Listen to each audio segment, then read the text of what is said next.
Oke, Assalamualaikum warahmatullahi wabarakatuh. Selamat malam, Bapak-Bapak, Ibu-Ibu sekalian. Perkenalkan, saya Muhammad Ifan, mahasiswa KKN UGM, periode 1, 2022. Pada kesempatan kali ini saya akan sedikit bercerita atau sharing tentang pentingnya deteksi dini sebuah penyakit. Kenapa saya membawakan topik ini? Karena dari survei yang saya dan teman-teman lakukan saat kami berkunjung ke Dusun Kaliwaru, kami mendapatkan bahwa banyak dari bapak-bapak dan ibu-ibu cenderung mengabaikan gejala-gejala yang dirasakan sampai sudah parah baru dibawa ke dokter. Nah, di sini saya akan memaparkan sedikit kenapa penting lebih baik untuk segera memeriksakan dibandingkan menunggu sampai sudah parah. Langsung saja. Yang pertama,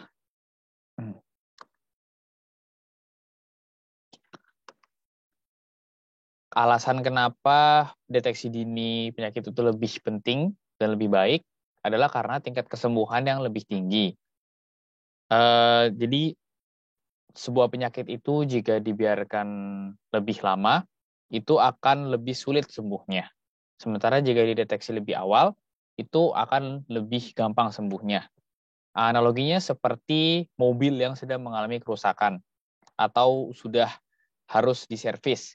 Kalau misal mobilnya memang masih bisa dipakai kalau tidak diservis, masih bisa dikendarai.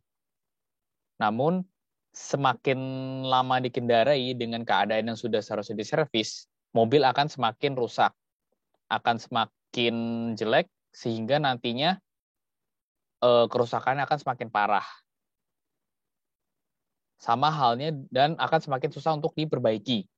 Sama halnya dengan tubuh kita. Jika tubuh kita sudah ada sakit, kita masih bisa melanjutkan aktivitas.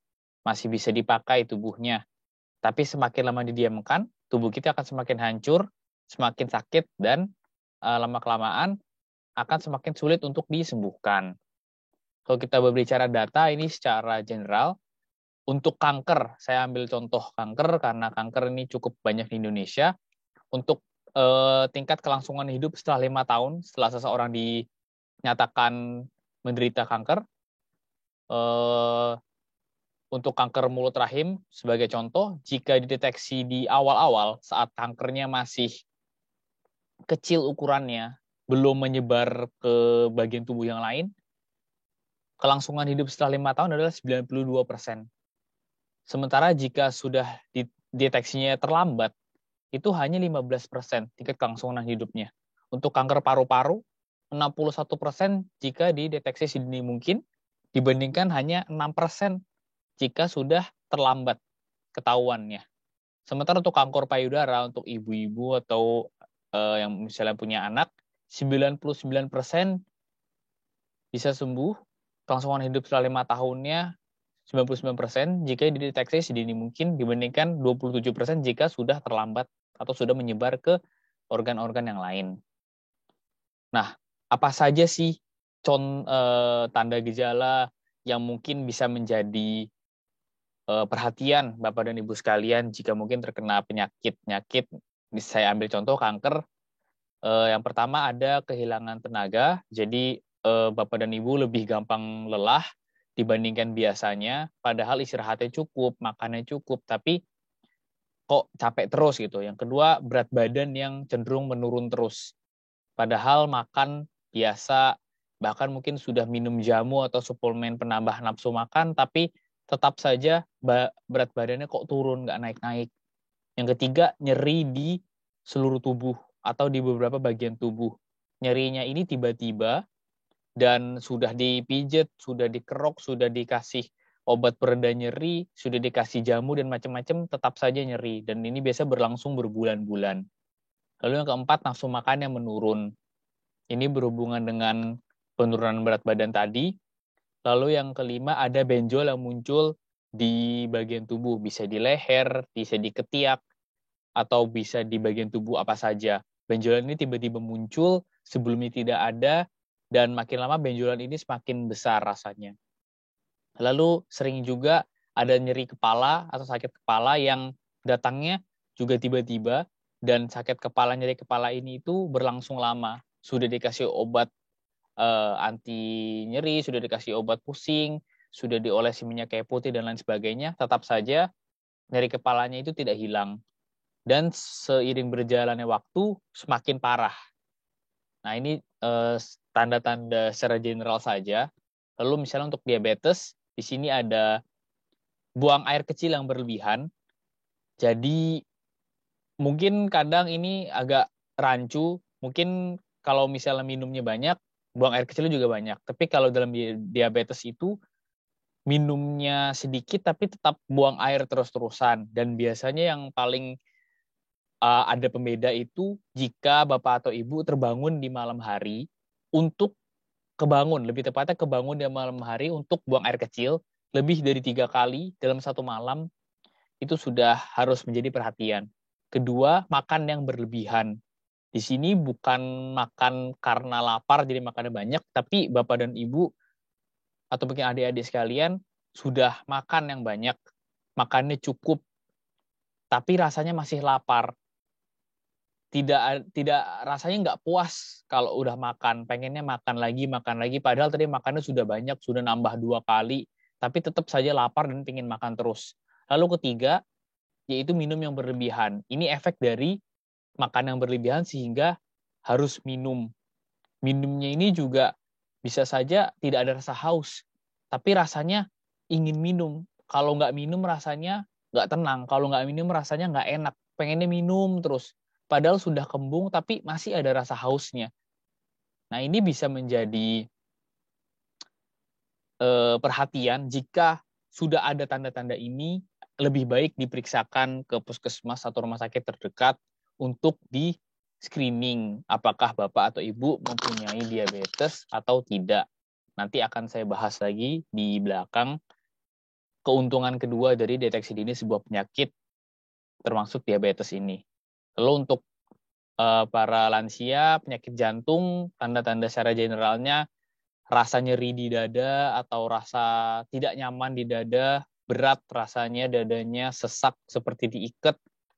Lalu yang kedua ada mual muntah yang berlebih, yang tiba-tiba nggak ada penyebab, nggak habis makan yang aneh-aneh, tiba-tiba mual muntah rasanya. Lalu yang ketiga ada rasa panas di belakang dada sampai tenggorokan, tidak habis makan makanan yang berminyak, tidak mah, asam lambungnya nggak naik, tiba-tiba kerasa panas saja. Lalu yang keempat, kepalanya itu terasa ringan, seperti mau semaput atau mau pingsan rasanya. Lalu yang kelima, keringat berlebih, keringat dingin, tidak habis olahraga, tidak sedang di tempat yang panas atau sumuk, tiba-tiba keringat dingin, biasa disertai dengan berdebar. Lalu yang keenam, kelelahan yang terus-menerus, bahkan sudah istirahat, tidurnya cukup, tetap terasa lelah. Jadi, pada intinya, jika bapak dan ibu mengalami atau merasakan sesuatu yang tidak biasanya dirasakan untuk muncul tiba-tiba, sebaiknya diperiksakan. Sebagai contoh, bapak dan ibu misalnya itu muncul batuk tiba-tiba, nggak ada makan makanan yang berminyak atau nggak ada tetangga yang batuk, tiba-tiba muncul batuknya, nggak ada tidak ada pemicu, tiba-tiba muncul batuknya. Dan batuk ini semakin lama semakin berat, nggak sembuh-sembuh. Bapak Ibu sudah beli obat di warung, sudah beli jamu, bahkan mungkin sudah mendapatkan obat dari sanak saudara, tapi tetap saja tidak sembuh. Sebaiknya diperiksa, takutnya ada apa-apa. Atau seperti tadi, berat badan yang tiba-tiba turun, tidak ada menjalankan program diet, tidak minum obat tertentu, tidak dalam kondisi setelah operasi atau apapun itu, tiba-tiba beratnya turun. Nafsu makan padahal normal, makan biasa, sudah minum jamu, makannya banyak, tapi tetap saja beratnya turun atau susah naik. Dan itu tidak hilang-hilang sudah berbulan-bulan. Nah, jadi apapun gejala yang Bapak Ibu rasakan yang sebelumnya tidak Bapak Ibu rasakan, tidak biasanya begini, terus berlangsung lama, lebih dari beberapa minggu, lebih dari 2 minggu, padahal sudah diobatin, tapi tidak membaik, sebaiknya diperiksakan ke puskesmas atau rumah sakit terdekat. untuk mencegah hal-hal yang tidak diinginkan. Nah, lalu yang kedua, alasan kenapa deteksi dini penyakit itu lebih baik, yaitu penghematan biaya. Saya analogikan lagi seperti mobil yang harus diservis tadi. Mobil yang harus diservis tadi, kalau dipakai terus-menerus akan rusak. Kalau sudah rusak, nggak bisa diservis, harus ganti bagian mobilnya. Padahal kalau misalnya tadi diservis, itu mungkin keluar uang 400.000 misalkan untuk servis mobilnya. Bisa buat 2 tahun. Tapi karena kita tidak mau servis mobilnya, kita paksakan mobilnya untuk dipakai. Makin lama makin rusak. Dalam 5 bulan, jebol mesinnya. Nggak bisa diservis, harus diganti. Biaya penggantiannya 5 juta. Jikalau tadi mobilnya diservis, kita hanya keluar uang 400.000. Tapi karena kita tidak mau servis, kita pakai terus, mesinnya rusak, kita harus ganti mesinnya. Kita keluar uang 5 juta. Sama dengan badan kita. Kalau badan kita udah mengalami sakit, kalau kita diamkan, makin lama akan makin parah sakitnya. Dan uang yang dikeluarkan untuk menyembuhkan kita, supaya kita sembuh itu lebih mahal juga. Dibandingkan kalau kita berobat di awal-awal. Saya ambil contoh seperti diabetes. Jika diabetesnya itu ada tanda-tanda yang tadi saya sudah sebutkan, atau mungkin Bapak Ibu ada ikut posyandu atau kegiatan pemeriksaan kesehatan, ada kecenderungan diabetes, jika dideteksi awal, mungkin harus hanya perlu mengkonsumsi 1 obat. Atau bahkan kalau dideteksinya sangat awal, tidak perlu makan obat, cuma perlu memperbaiki gaya hidup. Seperti mengurangi makanan yang terlalu mengandung banyak gula, lebih rutin berolahraga, dan lain sebagainya. Kalaupun harus mengkonsumsi obat, hanya perlu mengkonsumsi 1 obat.